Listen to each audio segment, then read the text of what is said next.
Hello बच्चों। तो हमने कल के स्ट्रक्चर में क्या पढ़ा था बेटे? कल की वीडियो में हमने क्या पढ़ा था? इससे प्रीवियस वाली में हमने पढ़ा था कि हम बोरोन फैमिली के बारे में सारा काम करेंगे। और बोरोन फैमिली हमारी पूरी नहीं हुई थी क्योंकि हम एक जनरल ट्रेंड की बात करी थी और हमने कुछ रीजंस को समझ रहे थे। तो हमने वहां पर वो बात की थी और आज हम सारी उसी चीज के ऊपर डिपेंडेंट सारी प्रॉपर्टीज के ऊपर बात करने वाले हैं, फिजिकल प्रॉपर्टीज के ऊपर बात करने वाले हैं और स्ट्रक्चर के ऊपर बात करने वाले हैं। ठीक है बेटा, तो चलते हैं बिना टाइम वेस्ट किए आपकी अगले टॉपिक की तरह। पी ब्लॉक एलिमेंट का वही बोरोन फैमिली, वही 13 ग्रुप, लेकिन उसके ऊपर कुछ और कारण। तो मैं डॉक्टर रंजना भट्ट आज आपको एक्सप्लेन करने वाली हूँ सब exceptional reasons and P block का 13 ग्रुप का और फिजिकल प्रॉपर्टीज जो कि साइज के ऊपर डिपेंडेंट है। तो चलिए हम शुरू करते हैं, साइज की बात करते हैं। लास्ट टॉपिक से ही शुरू करते हैं। हमने कुछ फिजिकल प्रॉपर्टीज की बात की थी। यहाँ पर हम बात करने वाले हैं बेटा एटॉमिक साइज की, बात करने वाले हैं boiling point and melting point की, बात करने वाले हैं एंशियल एंथैल्पी की, बात करने वाले इलेक्ट्रोनेगेटिविटी की एंड बात करने वाले metallic and non metallic character की। सारी फिजिकल प्रॉपर्टीज की हम यहाँ पर बात करने वाले हैं और कुछ स्ट्रक्चर की बात करने वाले हैं बोरोन की, क्योंकि बोरोन जो होता है वो एक्सेप्शनल होता है। चलो अब क्या हुआ, हमने कल पढ़ा था साइज के रीजन की वजह से। अब आप ध्यान रखेंगे, एक चीज आपको बहुत जरूरी ध्यान रखनी है। ये रहा आपका न्यूक्लियस और ये रहा आपका बिल्कुल बाहर वाला शेल जो आपकी केमिस्ट्री के लिए रिस्पॉन्सिबल है। वो कौन सा शेल है? NS2NP1, ये वाला शेल आपका रिस्पॉन्सिबल है बेटा, सबसे बाहर वाला।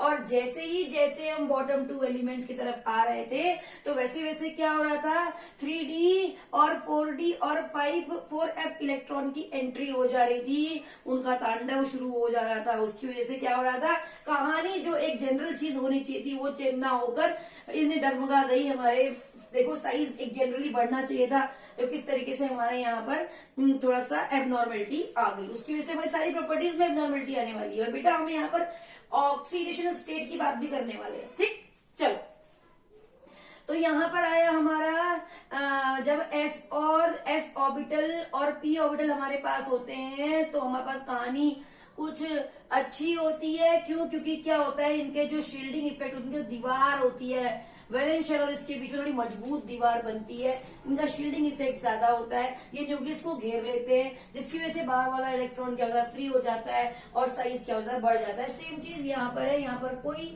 पर अच्छा शील्डिंग इफेक्ट है किसका? एस एंड पी ऑर्बिटल्स का अच्छा शील्डिंग इफेक्ट है, अच्छा स्क्रीनिंग इफेक्ट चल रहा है, जिसकी वजह से साइज क्या हो रहा है, बढ़ रहा है बोरोन से एल्यूमिनियम तक। ठीक, अब गैलियम में क्या आ जा रहा है, क्या चीज की एंट्री हो गई गैलियम के अंदर? गैलियम में एंट्री हो गई बेटा 3D इलेक्ट्रॉन्स की। और जैसे ही 3D इलेक्ट्रॉन 10 इलेक्ट्रॉन्स आ गए तो क्या इलेक्ट्रॉन मतलब न्यूक्लियस के अंदर इलेक्ट्रॉन आ गए, बाहर क्या हो गए, न्यूक्लियस के अंदर प्रोटॉन्स आ गए, बाहर क्या हो गए, इलेक्ट्रॉन्स आ गए। अब प्रोटॉन तो 10 न्यूक्लियस में ही बढ़े हैं और इलेक्ट्रॉन बाहर बढ़े हैं, है ना। जैसे आप यहाँ पर करें, अगर मैं गैलियम की बात करूं तो गैलियम के अंदर मेरे क्या आने वाले हैं, 3D 10 इलेक्ट्रॉन्स आ गए। तो 10 इलेक्ट्रॉन आए तो 10 प्रोटॉन भी तो आए, है ना। तो क्या होता है, इनकी जो शील्डिंग है, जो इनके बीच में दीवार, जो स्क्रीन है बनने वाली है, वो स्क्रीन कैसी बनेगी, बिल्कुल धुंधली सी स्क्रीन बनेगी, बिल्कुल बेकार स्क्रीन बनेगी। एफ की और भी गंदी स्क्रीन बनेगी। तो क्या होता है, ये इलेक्ट्रॉन क्या होते हैं, प्रोटॉन को ढक नहीं पाते, प्रोटॉन की एनर्जी को कम नहीं कर पाते। तो ये जो न्यूक्लियस होता है वो वैलेंस शेल को अपनी तरफ खींच लेता है, साइज क्या होता है, छोटा हो जाता है। इसकी वजह से क्या हो रहा है, हमारे bed melting point, boiling point और एंशियल एंथैल्पी में भी कुछ चेंजेस आ रहे हैं। ठीक है, अब देखिए, तो हमें स्क्रीनिंग इफेक्ट का ध्यान रखना है और हमें इन सब चीजों का ध्यान रखना है। ये बात हमें बहुत जरूरी है, पहले कब कर चुके हैं। अब हम बात डेंसिटी की बात हम कर चुके हैं, कैसे उछाल आया था हमारे एल्यूमिनियम और गैलियम की डेंसिटी में और कैसे उछाल आया था इंडियम और थैलियम की डेंसिटी में। अब हम बात करने वाले हैं मेल्टिंग एंड बॉइलिंग पॉइंट की।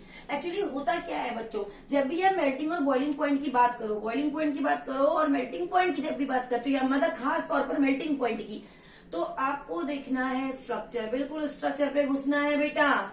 जो बोरोन है वो आपका मेटल नहीं है, ये एक टिपिकल नॉन मेटल है और नॉन मेटल होने के बावजूद भी ये आपका कभी भी फ्री स्टेट में नहीं मिलता है, कंबाइंड स्टेट में मिलता है। आपको ये ऑर्थोबोरिक एसिड की फॉर्म में मिलेगा, डाइबोरेन की फॉर्म में मिलेगा। दोनों स्ट्रक्चर हमको यहाँ पर पढ़ने हैं, हमारे आईटी जेई में भी है और एडवांस में भी है।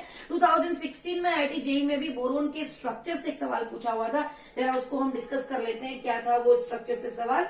तो उसमें क्या था बेटे, कि बोरोन के बारे में पूछा गया था कि बोरोन का स्ट्रक्चर कैसा होता है, उसमें कितने फेसेस होते हैं और उसके अंदर कितने कॉर्नर्स होते हैं। तो बोरोन का जो स्ट्रक्चर होता है इसको नेटवर्क स्ट्रक्चर बोलते हैं। जैसे आपने डायमंड का स्ट्रक्चर देखा है, मैंने पढ़ाया हुआ है, एक वीडियो है हाइड्रोकार्बन्स में इलेक्ट्रॉन्स ऑफ कार्बन, उसके अंदर डायमंड का स्ट्रक्चर है जिसमें आपको मालूम है कार्बन के चारों मोड़ चारों कार्बन जुड़े हुए होते हैं। सेम यहाँ पर भी ऐसा ही नेटवर्क स्ट्रक्चर होता है। तो वो कैसा स्ट्रक्चर होता है देखिए, बात करते हैं। जो स्ट्रक्चर होता है बोरोन का वो कुछ ऐसा होता है बेटे। बोरोन इधर एक बोरोन, आप पहले एक हेक्सागोनल रिंग बना लीजिए, फिर एक बोरोन, फिर एक बोरोन, फिर एक बोरोन, ठीक है बेटा।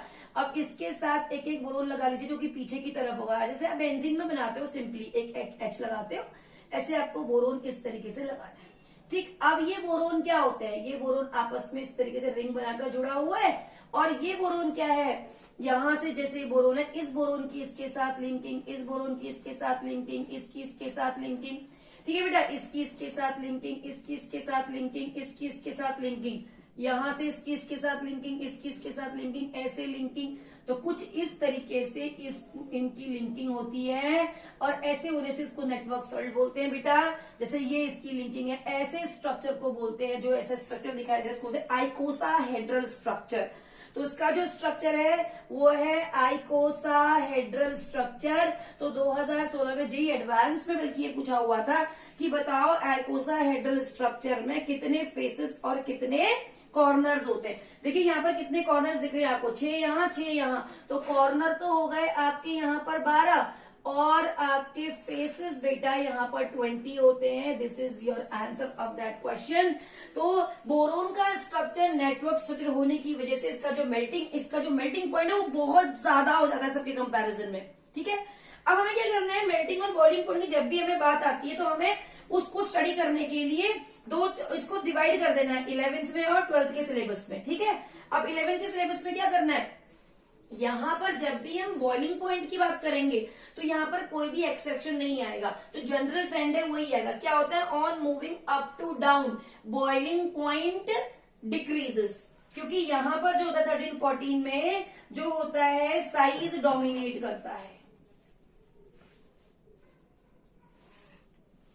तो यहाँ बॉइलिंग पॉइंट, मैं बॉइलिंग पॉइंट की बात कर रही हूँ पहले, बॉइलिंग पॉइंट डिक्रीजेस, ठीक है। और 15 से 18 जून का जनरल ट्रेंड होता है वो बॉइलिंग पॉइंट इंक्रीजेस होता है, up to down increases. A boiling point increases up to down, group में up to down boiling point बढ़ते हैं, ठीक है। चलो यहाँ पर घटते हैं, इसका मतलब बॉइलिंग पॉइंट अगर आप सीक्वेंस यहाँ लिखोगे तो मैं यहाँ पर लिखती हूँ बॉइलिंग पॉइंट का सीक्वेंस, वो हमें मिलेगा सबसे ज्यादा बी का, फिर एल्यूमिनियम का, फिर जीए का, फिर आईएन का, फिर टीएल का, नो एक्सेप्शन। बॉइलिंग पॉइंट कम होते हैं, बस कम होते हैं, ठीक। अगर मैं यहाँ पर मेल्टिंग पॉइंट की बात करूं तो मेल्टिंग पॉइंट में हमें एक्सेप्शन दिखाई देता है बेटा इन दो ही ग्रुप्स में। कहां पर दिया था, हमें एक नंबर याद रखना है मेल्टिंग पॉइंट में। आसान याद करने का तरीका क्या है कि नंबर है 35 तो आपको एक नंबर 35 याद रखना है, यानी कि तीसरा जो एलिमेंट है और जो पांचवा एलिमेंट है वो अपना प्लेस बदलता है। ऐसा क्यों होता है मैं वो भी अभी आपको बताती हूँ। तो अगर हम मेल्टिंग पॉइंट का सीक्वेंस लेके चलें तो कैसे करेंगे, मेल्टिंग पॉइंट का सीक्वेंस बताते हैं। अब हम मेल्टिंग पॉइंट के सीक्वेंस की बात कर लेते हैं बेटा। बॉइलिंग पॉइंट में तो कोई डिफरेंस आया नहीं है। अगर मैं मेल्टिंग पॉइंट के डिफरेंस की बात करूं तो यहाँ पर हमें एक नंबर याद रखना है 35 मतलब तीसरा जो एलिमेंट है वो अपना स्पेस बदलकर पांचवे की जगह पे आ जाएगा, ये इधर और ये इधर ही। तो आप याद करने का तरीका है, सबसे ज्यादा मेल्टिंग पॉइंट बोरोन का होता है। ये तो आपको कुछ सोचना ही नहीं है क्योंकि इसका स्ट्रक्चर आइकोसाहेड्रल स्ट्रक्चर है, नेटवर्क 3D नेटवर्क इसको बोलते हैं हम। ये जो एक ही प्लेन पर नहीं है, ये पीछे की तरफ है बोरोन, ठीक है बेटा। बोर्ड के ऊपर मैंने लिखा, पीछे की तरफ है, तो 3D नेटवर्क है। क्योंकि अगर जैसे ही आप इसको तोड़ने की कोशिश करोगे तो आप इसको थोड़ा टेम्परेचर बढ़ाओगे, तोड़ोगे, फिर से तोड़ोगे तो ये, फिर से तोड़ोगे, जैसे आप तोड़ोगे तो दोनों जुड़ जाएंगे, फिर तोड़ोगे तो फिर दोनों जुड़ जाएंगे, ये तोड़ोगे तो फिर दोनों जुड़ जाएंगे। इसलिए हमें हाई टेम्परेचर करना होता है सारे बॉन्ड्स को एक साथ तोड़ने के लिए। इसलिए इसका जो मेल्टिंग पॉइंट है वो क्या हो जाता है, बहुत ज्यादा हो जाता है। तो ये तो कोई शक ही नहीं है बोरोन में। उसके बाद क्या है, एल्यूमिनियम हो गया भैया, मेटल्स है, मेटल के बीच में तो भैया अच्छा डाइमर बनता है क्योंकि उसके इलेक्ट्रोस्टैटिक अट्रैक्शन मेटालिक बॉन्ड अच्छा होता है। अब उसके बाद यहाँ पर क्या हुआ, गैलियम और थैलियम में साइज की वजह से थैलियम ऊपर आ गया। क्यों? क्योंकि साइज जो है बढ़ा है, जनरली बढ़ता है। थैलियम का साइज 170 पिकोमीटर है, लेकिन उसमें जो 4f, उसमें 3d इलेक्ट्रॉन्स भी हैं, 4d इलेक्ट्रॉन्स भी हैं, 4f इलेक्ट्रॉन्स भी हैं, तो इन्होंने तांडव मचा दिया। तांडव मचाने से क्या हो गया, अब जब इलेक्ट्रॉन्स हैं तो अंदर प्रोटॉन्स भी तो उतने ही है। उन्होंने क्या किया, सबको अपनी तरफ खींच लिया, बाहर वाले शेल को अपनी तरफ खींच लिया। और खींचने से क्या हो गया, दो थैलियम जब आएंगे तो मिलकर उनके बीच में जो मेटालिक बॉन्ड है वो बहुत ज्यादा अच्छा बन के आएगा, बहुत अच्छा मेटालिक बॉन्ड होगा। जब आप पिघलाने की उसको कोशिश करोगे तो वो हाई टेम्परेचर पे जाके पिघलेगा बेटे। तो क्या हो जाएगा, इसके साइज की वजह से, इसमें स्क्रीनिंग इफेक्ट की वजह से थैलियम का जो मेल्टिंग पॉइंट है वो गैलियम से ज्यादा हो जाता है। इंडियम अपनी प्लेस पर ही रहता है बेटा, और ये सबसे लास्ट में आता है। आपको तो पता ही है, गैलियम तो ऐसा मेटल है जो हाथ में ही पिघल जाता है। ठीक है, तो 303 केल्विन इसका जो होता है मेल्टिंग पॉइंट होता है, इसके स्ट्रक्चर की वजह से होता है। ये भी सब आते हैं स्ट्रक्चर पे ही जाती हैं। चलो ये तो हुआ मेल्टिंग पॉइंट और बॉइलिंग पॉइंट का सीक्वेंस, भूलेंगे नहीं, ध्यान में रखेंगे। अब हम बात करते हैं आयोनाइजेशन एंथैल्पी की। आपको तो मालूम है आयोनाइजेशन एंथैल्पी होती क्या है किसी भी एलिमेंट की, क्या होती है। आयोनाइजेशन एंथैल्पी का मतलब होता है कि आउटर मोस्ट शेल, भैया जितनी भी केमिस्ट्री हमारी किसकी वजह से है, वैलेंस शेल की वजह से। सब कुछ जो हम पढ़ रहे हैं वैलेंस शेल की वजह से पढ़ रहे हैं। चलो अब मेरे को इलेक्ट्रॉन बाहर वाले शेल से निकालना है, और कब निकालना है, आइसोलेटेड गैसियस स्टेट से। जो भी मेरा मेटल है, खैर ये तो नॉन मेटल है, और ये जो एल्यूमिनियम है वो क्या है, मेटल है, और गैलियम क्या है, मेटलॉइड है, और दोनों क्या है, नीचे के टिपिकल मेटल्स है। ये जो है ना, तो ये हो गए आपके, ये हो गया आपका नॉन मेटल, ये हो गया आपका मेटल, फिर ये हो गया आपका मेटलॉइड, और नीचे वाले भी मेटल हो गए ना। ठीक है बेटा, ये जो हो गए आपके मेटल्स हो गए, यानी कि ऊपर से जाने पर जो मेटालिक कैरेक्टर है वो बढ़ता है। एम्फोटेरिक मेटल्स है एल्यूमिनियम, क्योंकि मेटल्स और एसिड्स और बेस दोनों से रिएक्शन करता है। ये आप 10th क्लास में पढ़ चुके हैं, उसकी कहानी भी हम आगे पढ़ने वाले हैं। अब हम बात कर देते हैं आयोनाइजेशन एंथैल्पी की। तो मैंने यहाँ पर लिखे, देखिए, इलेक्ट्रॉनिक कन्फिगरेशन, बॉइलिंग पॉइंट और मेल्टिंग पॉइंट की हम बात कर चुके हैं, डेंसिटी की हम बात कर चुके हैं। ध्यान रखेंगे सारी प्रॉपर्टीज, क्योंकि फिजिकल प्रॉपर्टीज से एक क्वेश्चन तो पक्का ही बनता है। देखो, अब हमने ये देखा बोरोन का एटॉमिक नंबर 5, तो हीलियम 2s2 2p1। अब मुझे क्या करना है, आउटर मोस्ट से इलेक्ट्रॉन निकालना है। अब बोरोन जो है छोटा इतना है, इतना 3D खतरनाक नेटवर्क इसका बना हुआ है ना, और इतना छोटा सा है, उसकी वजह से क्या होगा, ये इलेक्ट्रॉन निकालना भैया जरा मुश्किल हो जाएगा, क्योंकि छोटा सा है, न्यूक्लियस के बिल्कुल पास में है 2s और 2p इलेक्ट्रॉन्स। तो क्या हो जाएगा, इसकी आयोनाइजेशन एंथैल्पी बहुत ज्यादा होती है, क्योंकि आपको मालूम है ionisation enthalpy depends on size. क्या होता है, आयोनाइजेशन एंथैल्पी अगर साइज बढ़ता है तो घटती है एटॉमिक साइज। तो जनरल ट्रेंड क्या होता है, जैसे ही हम ऊपर से नीचे की तरफ ग्रुप में जाते हैं तो आयोनाइजेशन एंथैल्पी घटती है, वो साइज के ऊपर डिपेंड करती है। तो जनरली मेरे हिसाब से क्या होना चाहिए, तुम्हारे हिसाब से क्या होना चाहिए कि मैडम इसका साइज 85 पिकोमीटर है, मतलब इससे छोटा सा साइज है। एल्यूमिनियम का थोड़ा उससे बड़ा, जनरल ट्रेंड फॉलो कर रहा है। गैलियम से छोटा हो गया, इंडियम तो भैया बड़ा है, और थैलियम में थोड़ा सा ज्यादा फर्क पड़ा नहीं है साइज में। तो अगर हम आयोनाइजेशन एंथैल्पी को साइज के साथ कंपैरिजन कर रहे हैं, तो जो सीक्वेंस है वो क्या होना चाहिए, सबसे ज्यादा होना चाहिए बोरोन का, क्योंकि सबसे छोटा साइज है इसका। उसके बाद किसका होना चाहिए बेटा, एल्यूमिनियम का होना चाहिए, है ना। और उसके बाद क्या होना चाहिए, हम कहते हैं सबसे ज्यादा किसका होना चाहिए, एल्यूमिनियम का नहीं, गैलियम का साइज छोटा है ना, तो हमें एक्सपेक्टेड हमें क्या होना चाहिए, गैलियम होना चाहिए। उसके बाद क्या होना चाहिए, एल्यूमिनियम होना चाहिए, और उसके बाद क्या होना चाहिए, इंडियम, और फिर थैलियम। ये कुछ चीज ऐसी होनी चाहिए थी। एक्सपेक्टेड साइज है, जो हम जनरल बात करते हैं उसके अकॉर्डिंग ये एक्सपेक्टेड है, ऐसा होना चाहिए, और ये ऑप्शन भी वहां पे आपको मिलेगा। तो बेटा क्या हो गया, आपको कहां पर मिलेगा, कुछ साइज ऐसे मिलने वाला है, एक्सपेक्टेड साइज, सही है। अब हम क्या करेंगे, हमें ये देखना है कि फर्क क्या पड़ने वाला है, अलग चीज क्या हो रही है, अलग चीज जो एक्चुअल जो फाइनल साइज है वो कैसे होने वाला है। आपके एनसीईआरटी बुक में लिखा हुआ भी है, आपके एनसीईआरटी बुक में कुछ इस तरीके से एक ग्राफ बना हुआ है, कुछ क्या बना हुआ है, ऐसे मैं आपको ग्राफ दिखाती हूँ। यहाँ पर बना हुआ है आयोनाइजेशन एंथैल्पी, और यहाँ पर लिखा हुआ है एटॉमिक नंबर, और इसके ऊपर एक ग्राफ बना के उन्होंने दे रखा है कुछ इस डब्ल्यू के साइज का। डब्ल्यू मतलब एक्चुअल डब्ल्यू नहीं है, जो असली डब्ल्यू क्या होता है, ऐसा होता है ना। तो क्या होता है, इन तीनों की बराबर, इनकी दोनों की कम होनी चाहिए, वो ऐसा डब्ल्यू नहीं है, थोड़ा सा टिल्टेड डब्ल्यू है। तो किस तरीके से बनाया है, ऐसे। बोरोन का तो भैया सबसे ज्यादा होना ही होना है, ठीक।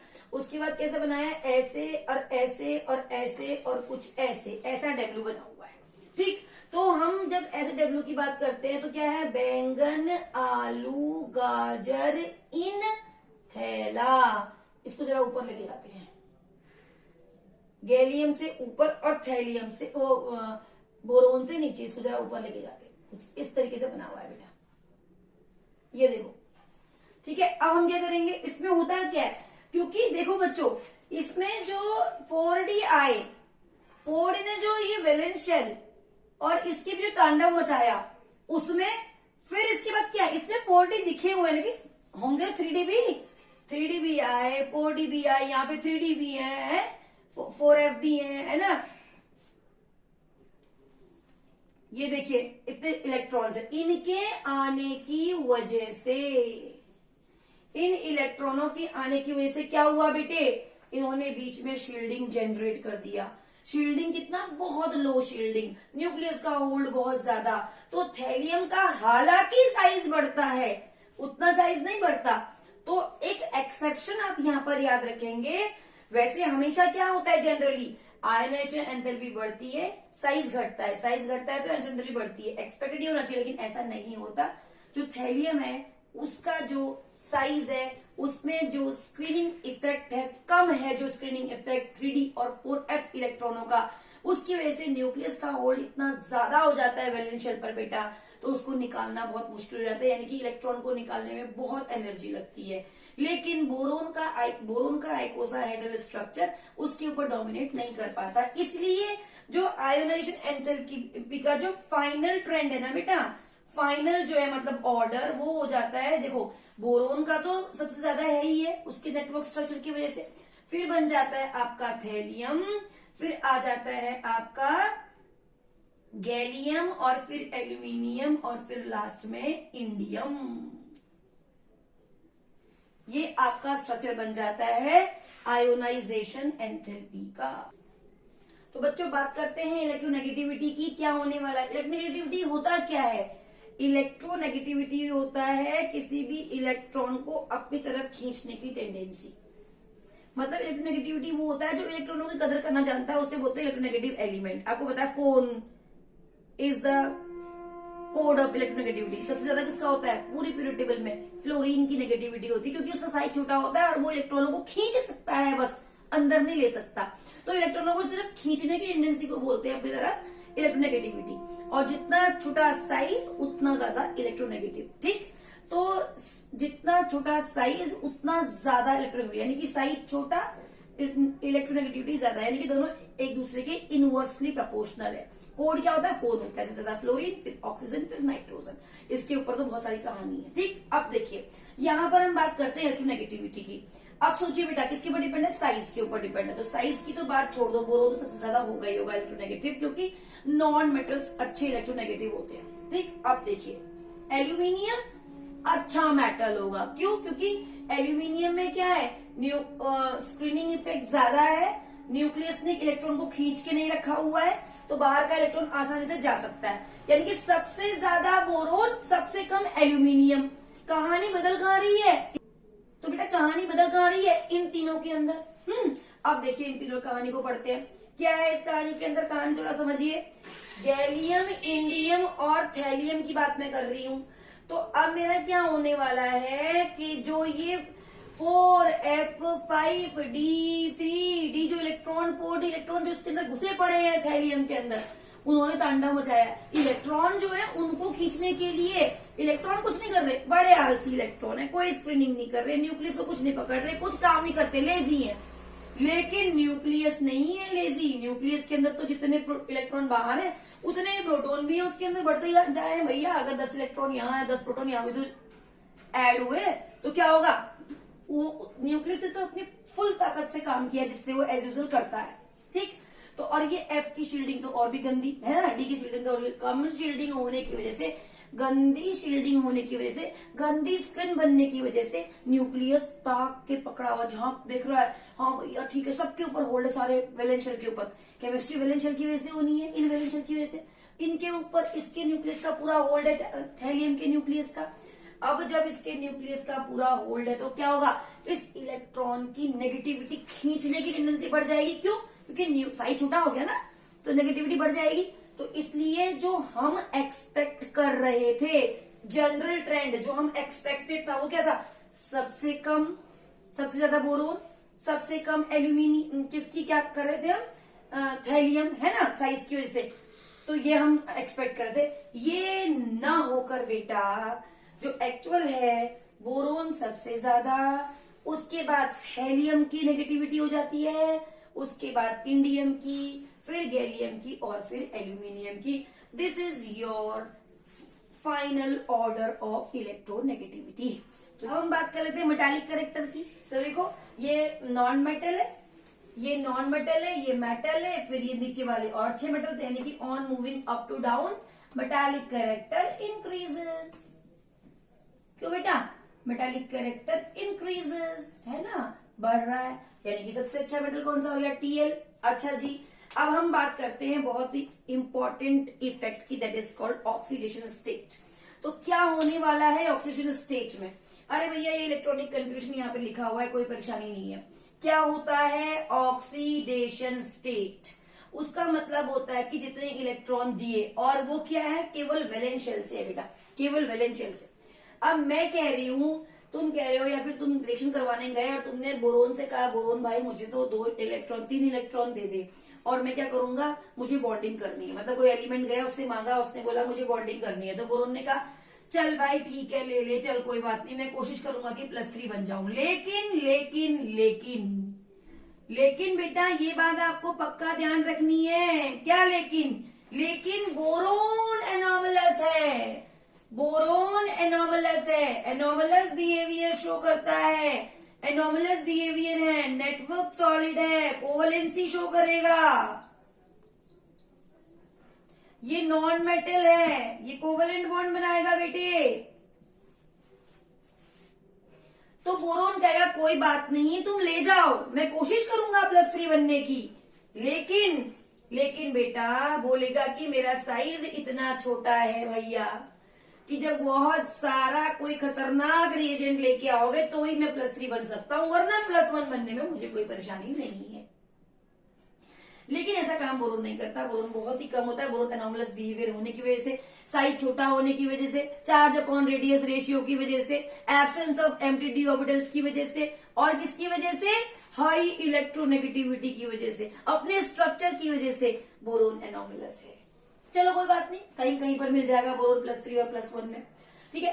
अब हम एल्यूमिनियम के पास गए। एल्यूमिनियम की कहानी तो हमें पता है, एल्यूमिनियम क्या होता है भैया। एल्यूमिनियम तो बचपन 10th क्लास से पढ़ाते आए हैं metal. Madam which among the following are amphoteric metals, मैंने कितनी बार पढ़ाया हुआ है क्या, सब जन की आ सुनो प्रभु अल्लाह। एल्यूमिनियम कैसा है, एम्फोट्रिक है, मेटल से भी रिएक्शन, गैस एसिड से भी रिएक्शन करता है, और बेस से भी रिएक्शन करता है ना बेटा। तो ठीक है, अब अच्छा मेटल है एल्यूमिनियम, तो जानते हो यार हमारे घर में क्या बना हुआ है बच्चों, क्या बना हुआ है बेटे, एल्यूमिनियम के बर्तन, कुकर एल्यूमिनियम का, कढ़ाई एल्यूमिनियम की, है ना। एल्यूमिनियम हमारे लिए बिल्कुल भी अच्छा नहीं होता बॉडी के लिए, लेकिन एल्यूमिनियम के बर्तन तब भी हम खाना बनाते हैं। क्यों?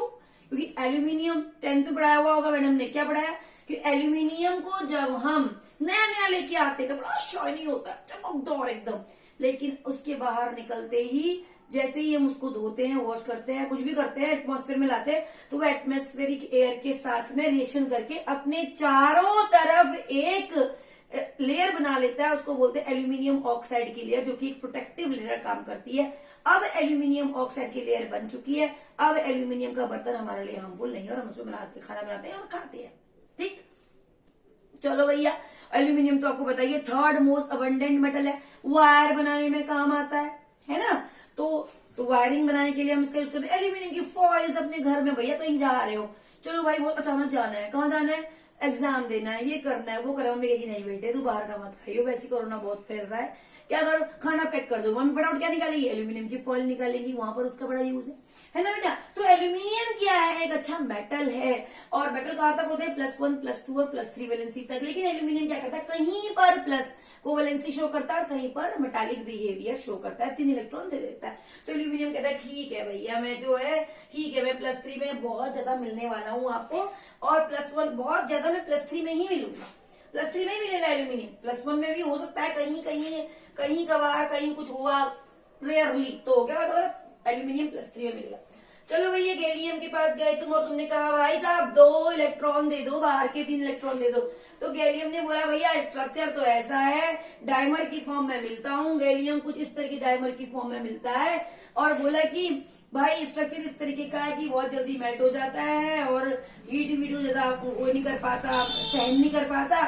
तो ठीक है कभी कभी तुम ले लो, मुझे कोई परेशानी नहीं है, बट स्ट्रक्चर के ऊपर बात कर लेना, जो भी होगा बाद में देख लेंगे, साइज तो मेरा इतना है। चलो चलो ठीक है ले लो। चलो भाई ठीक है, हम +3 और +1 में कहीं कहीं मिल जाएंगे, कोशिश करेंगे मिलने की। चलो ठीक है, अब हम इंडियम से बात करते हैं। इंडियम से पूछते हैं कि हमें तो इलेक्ट्रॉन चाहिए, तो इंडियम क्या करता है बेटे, यहाँ पर यहाँ पर यहाँ पर 13 से लेके 17 ग्रुप तक एक इनर्ट एक काम इफेक्ट काम करना शुरू करता है, बोलते हैं इनर्ट पेयर इफेक्ट। क्यों, क्या हुआ, ये क्या हो गया, गैलियम में क्या हुआ था, 3D आ गए थे, 3D की वजह से क्या हो गया था, ये वाली जो स्टेट थी +1 स्टेट थी वो ज्यादा स्टेबल हो गई, +3 वाली कम हो गई। बोलो क्यों हो गई, यहाँ पर कम है लेकिन कम है बेटा, क्यों है कम, क्योंकि ये अंदर वाले इलेक्ट्रॉनों के ऊपर जो 4s इलेक्ट्रॉन है उसके ऊपर स्क्रीनिंग, मतलब न्यूक्लियस का जो प्रोटॉन का जो अट्रैक्शन पावर है वो बढ़ गई, इसलिए ये +3 वाली स्टेट कम स्टेबल हो गई, +1 वाली ज्यादा स्टेबल हो गई।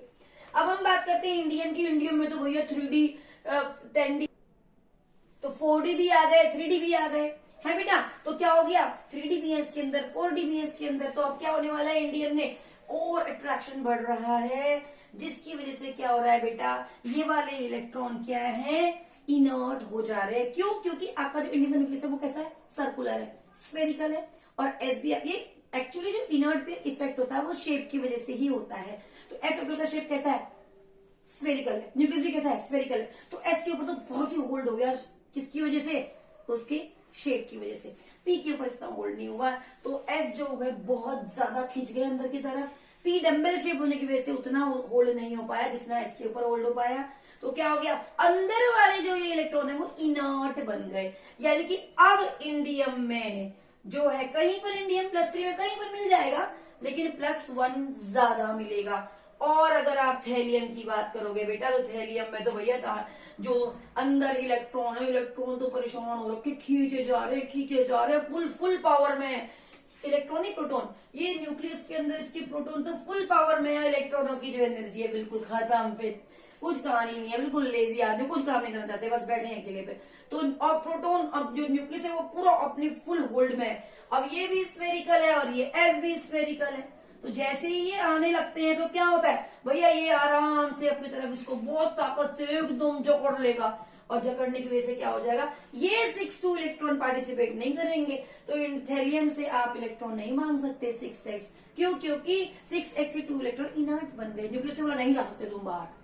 तो क्या होगा, केवल +1 इंडियम में जो क्या थैलियम में जो स्टेट हो जाएगी वो +1 हो जाएगी बेटा। तो हम जनरली बोल सकते हैं on moving up to down, आपको किताबों में मिल जाएगा, on moving up to down group में नीचे की तरफ जाने पर क्या होता है बच्चों, क्या, the oxidation +1 oxidation state becomes +1 oxidation state becomes more stable. अब यहां से आपसे सवाल कैसे पूछते हैं, आपसे सवाल पूछेंगे कैसे बताइए, आपसे पूछेंगे कि TlCl और TlCl3 में कौन ज्यादा स्टेबल है। कुछ नहीं करना, Tl बॉटम 2 एलिमेंट में आता है 13 ग्रुप का, यहाँ पर Tl आपको +1 स्टेट में मिल रहा है, यहाँ +3 में मिल रहा है, तो this is more stable then this. आपसे पूछ सकते हैं कि गैलियम, इंडियम और थैलियम में +1 स्टेट में कौन ज्यादा स्टेबल है, तो आप बोलोगे gallium +1 is less stable then indium +1 is less stable then thallium +1, सबसे ज्यादा स्टेबल। लेकिन अगर आपसे 3 स्टेट में पूछेंगे तो आप बोलोगे gallium 3+ is more stable then indium 3+ is more stable then thallium 3+। क्यों बेटा? क्योंकि इनर्ट पेयर इफेक्ट की वजह से, जो कि आपके 13 से 17 ग्रुप के बीच में अप्लाई होता है। तो ये कहानी जो है, ये फिजिकल प्रॉपर्टीज की कहानी जो है यहाँ पर खत्म होती है। तो फिजिकल प्रॉपर्टीज सारी हम बात यहाँ पर कर चुके हैं। अब हम बात करेंगे बोरोन के कंपाउंड की, जो हमारे कोर्स में है, और हम बात करेंगे केमिकल प्रॉपर्टीज। एक और बहुत इंपॉर्टेंट केमिकल प्रॉपर्टीज से बात कर लेते हैं, इसकी बोरोन की जो स्टेबिलिटी है वो कैसे होती है, बोरोन किन कंपाउंड में मिलता है, कौन कौन से कंपाउंड हमारे कोर्स में। हमारे कोर्स में बोरेक्स है बेटा, हमारे कोर्स में डाइबोरेन है, डाइबोरेन का स्ट्रक्चर आपको मिलेगा, है ना, और BH3 आपको मिलेगा, BH3 Lewis acidic and basic character हमको यहाँ पर पढ़ना है।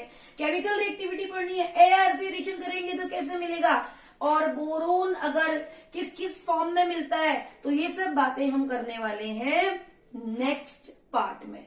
ठीक है, ग्लैंस से देख लेते हैं आज हमने क्या पढ़ा। हमने पढ़ा कि साइज क्या होता है, उस पर क्या फर्क पड़ता है, उससे फिर हमने डेंसिटी से उस साइज को रिलेट किया था, डेंसिटी में क्या फर्क पड़ता है। फिर हमने क्या पढ़ा था, आयोनाइजेशन एंथैल्पी हमने पढ़ी थी, हमने पढ़ा ऑक्सीडेशन स्टेट, हमने पढ़ा इलेक्ट्रोनेगेटिविटी, हमने पढ़ा मेटालिक कैरेक्टर, और हमने क्या पढ़ा बेटे, फिजिकल स्टेट में boiling point and melting point of 13 group elements में। फिर एक बार कह रही हूँ, बॉइलिंग पॉइंट और मेल्टिंग पॉइंट की IIT-JEE के लिए एडवांस तक के लिए मैंने एक वीडियो बना रखी है। P ब्लॉक एलिमेंट की ट्रिक हम कैसे करेंगे, सारे ग्रुप को एक साथ पढ़ना चाहिए melting point and boiling point के लिए। क्योंकि मैं यहाँ पर केवल बोरोन फैमिली की बात कर रही हूँ, इसलिए मैंने मेल्टिंग पॉइंट और बॉइलिंग पॉइंट सिर्फ उसके बताए हैं। आपको पूरे ग्रुप में 13 से लेके 18 तक अगर आपको पूरे मेल्टिंग पॉइंट बॉइलिंग पॉइंट का आंसर देना है तो उस वीडियो को पक्का देखिए बेटा। It is very very important, otherwise you will get confused कि ऐसा क्यों हो रहा है, ऐसा क्यों हो रहा है।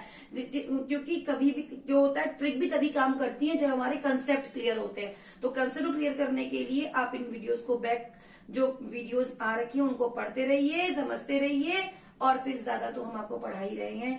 Thank you so much, that's all, thank you for watching. देखते रहिए।